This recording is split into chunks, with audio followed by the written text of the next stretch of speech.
sempre existiu muita resistência em relação a esse acompanhamento psicológico. Ainda existe? Ainda existe, realmente melhorou muito, mas ainda existe. Algo que eu digo sempre é que o esporte, muito além da questão competitiva, ele é um fenômeno social. E como fenômeno social, ele acompanha movimentos da nossa sociedade. E a verdade é que a nossa sociedade ainda é uma sociedade muito preconceituosa. E muito doente. E muito doente, né? Mas quando a gente pensa nessa questão da resistência que existe no esporte, tem outra psicóloga aqui para falar sobre isso também, ainda existe um certo tabu em relação à saúde mental. Né? Todo mundo sabe que quando sente uma dor no braço, quebra o braço, vai atrás de um médico ou de um ortopedista. Tá com dor no dente, vai atrás do dentista. E assim por diante. Né? E quais são as dores da mente? Quais são as questões psicológicas que nos fazem buscar um profissional especializado nisso? Caramba, isso é muito legal, olha. Muito. Eu nunca tinha pensado nisso, sério. Exato, e assim... Por esse viés. Qual eu vejo que é o grande tabu, né? Muitas vezes. As pessoas entendem que cuidar da saúde mental é sinal de vulnerabilidade.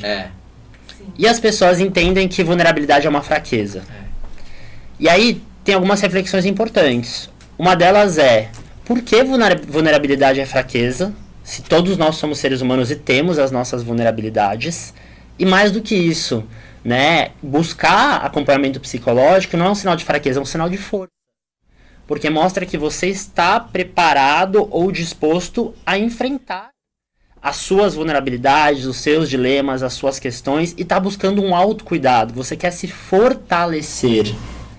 Né? Então, diferente do que muitas pessoas pensam, quando acham que buscar acompanhamento psicológico, seja no dia a dia ou seja no esporte, é para tratar de problemas, é muito mais do que isso.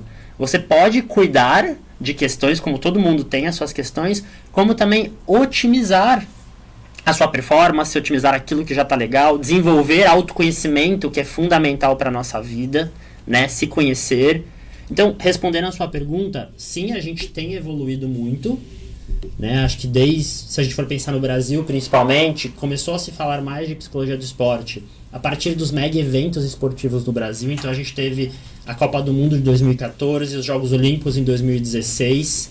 Então, o Brasil olhou um pouco mais para o esporte, houve mais investimentos no esporte, e a partir disso entendeu a importância desse olhar para a saúde mental. Inicialmente voltado para a performance.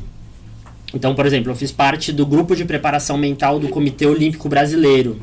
Foi um movimento muito legal do Comitê Olímpico, que foi entender quem eram os profissionais que estavam trabalhando com atletas que iriam para os Jogos do Rio em 2016, e a partir disso, juntar esses profissionais, reunir esses profissionais e fazer eles discutirem, debaterem entre eles. Então, que trabalho você tem feito? O que tem funcionado? O que não tem funcionado? Porque existe um pouco desse tabu entre os profissionais de psicologia. Será que eu estou fazendo sério? Será que eu estou fazendo errado? O que é ético? O que não é ético? Eu quebro o sigilo aqui? Pode, não pode? Né? E aí foi muito importante essa troca entre os profissionais nesse grupo de preparação mental, e também porque tinha um fator de muito diferencial, que era estar jogando em casa. Então, existia uma pressão muito maior por estar jogando na frente dos familiares, dos amigos, né? Existia um aspecto diferenciado ali. Entendeu-se que deveria dar muito mais atenção para a saúde mental voltado para a performance, para a psicologia voltada para a performance, e mais recentemente, e aí eu acho que entra um outro fator, que é o fator pandemia também, começou-se a se olhar para a saúde mental dentro do esporte. Não que nunca se olhava, mas os profissionais de psicologia olhavam para isso. Não as outras pessoas, não quem investia nisso, por exemplo, ou o próprio atleta que estava com alguma dificuldade, mas não ia buscar essa ajuda.